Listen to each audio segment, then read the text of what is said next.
کہ حضرت ابراہیم بن ادہم رضی اللہ تعالیٰ عنہ اللہ کے گھر کی زیارت کے لیے چلتے ہیں، آپ نے سنا، بیت اللہ کے لیے، اور فیصلہ کیا کہ اب کے باری تعالیٰ تیرے گھر کا دیدار اس حال میں جا کروں گا کہ کوئی اس حال میں نہ آیا ہو۔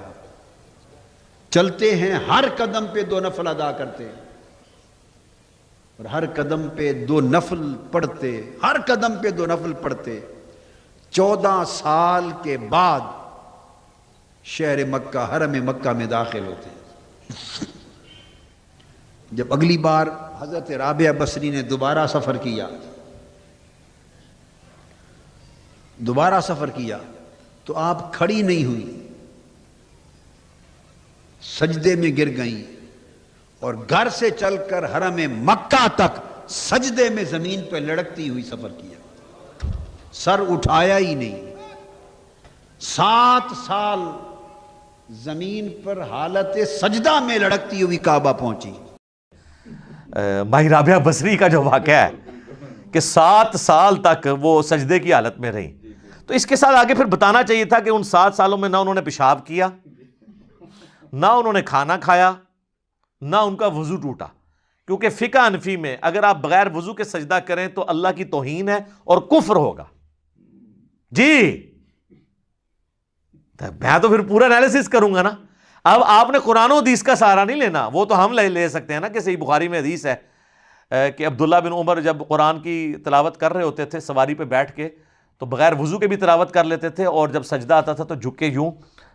سر کے اشارے سے وہ سجدہ کر لیتے تھے۔ ہمارے نزدیک تو سجدہ تلاوت بھی، سجدہ شکر بھی بغیر وضو کے ہو جاتا ہے۔ اسی کے تحت ہماری جو کرکٹ ٹیمز میں جو پلیئرز ہیں یا ہاکی کے پلیئر یہ اگر سجدہ کرتے ہیں اس وقت وضو کی حالت میں تو نہیں ہوتے، ہمارے نزدیک تو جائز ہے، لیکن فقہ حنفی کے نزدیک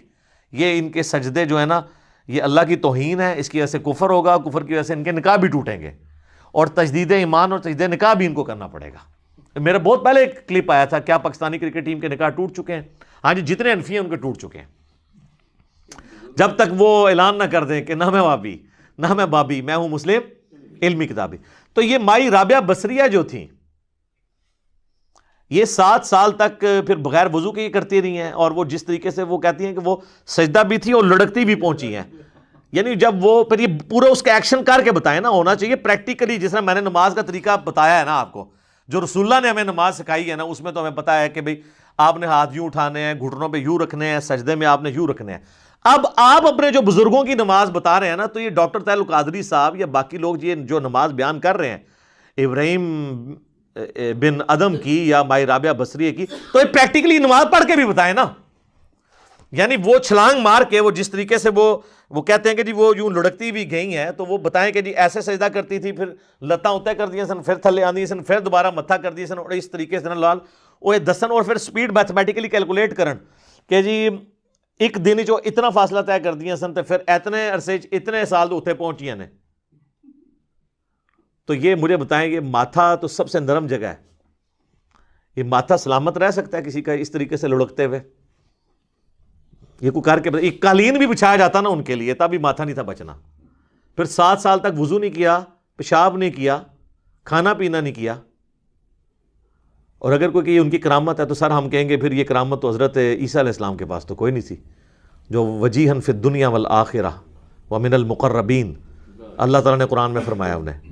دنیا اور آخرت میں۔ تو سر سورۃ المائدہ اٹھا کے دیکھ لیں، آیت نمبر 75، کہ عیسیٰ تو نہیں تھے مگر ایک رسول، اور ان کی ماں بھی ایک سچی عورت تھی، دونوں کھانا کھانے کے محتاج تھے۔ یہ اللہ نے کہا ہے، عیسیٰ ان کی ماں تو کھانے کے محتاج تھے۔ عیسیٰ کی ماں مریم کا زیادہ مرتبہ ہے رابعہ بصریہ کا؟ مریم کا، مریم کے اوپر تو نص ہے، بخاری اور مسلم کی متفق علیہ حدیث ہے۔ مولا علی کہتے ہیں کہ رسول اللہ سے میں نے خود سنا صلی اللہ علیہ وآلہ وسلم کہ اگلے زمانوں میں اللہ تعالیٰ نے مریم بنت عمران کو تمام جہان والی عورتوں پر فضیلت دی تھی، اور میرے اس زمانے میں خدیجہ کو فضیلت دی ہے تمام جہان والی عورتوں کے اوپر۔ ٹھیک ہے، تو رابعہ بصریہ کہاں سے آ گئی؟ کیا سیدہ فاطمہ سے بھی زیادہ مرتبہ تھا؟ پھر ہم وہ مصباحی صاحب والی بات کہ تو نویں جام پڑھا ہے، یہ باتیں کر رہے ہیں۔ تو نے نوی بابیاں نکال لی ہیں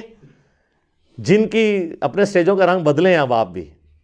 یہ کہانیاں کہانی بند کریں, ٹھیک ہے. جن کی فضیلت میں رسول اللہ کی احادیث موجود ہیں, انہوں نے تو 7 سال تک لڑک کے جو ہے وہ نمازیں نہیں پڑھی ہیں, کن کو کہانیاں کروا رہے ہیں. تو یہ جناب اب میں آپ کو بتا رہا ہوں کہ لوگوں میں ہم نے کمپیٹنسی پیدا کر دی ہے کہ انہوں نے یہ ویڈیو دیکھی ہے تو انہوں نے کمنٹس کیے کہ یہ تو کہانیاں ہیں. ہمیں پہلے نہیں لگتا تھا کہ ہمارے بزرگ کہانیاں کراتے تھے, اور پہلے کوئی بتاتا بھی تھا تو غصہ آتا تھا, اس لیے کہ میرے بھائی جو مریض ہے اور اس کے منہ کا ذائقہ خراب ہو چکا ہے اسے تو پکوڑوں کا بھی ذائقہ نہیں آتا, ٹھیک ہے نا. لیکن جب آپ کو صحت ہوتی ہے نا تو سر پھر آپ کو پتہ چلتا ہے کہ وہ پکوڑے آپ کو کڑوے لگ رہے تھے, وہ کڑوے نہیں تھے. تو جب توحید کی چاشنی آپ فیل کرتے ہیں نا اپنے عقائد کی اصلاح کے بعد, تو پھر آپ کہتے ہیں واقعی جو پہلے ہمیں کڑوی باتیں لگتی تھی نا وہ کڑوی نہیں تھیں, وہ ہمارا منہ خراب تھا. اب ہمارا منہ جو ہے وہ کتاب و سنت کی تعلیمات والا ہوا ہے نا, تو ہمیں یہ ساری کی ساری چیزیں الحمدللہ اچھی لگنی شروع ہو گئی.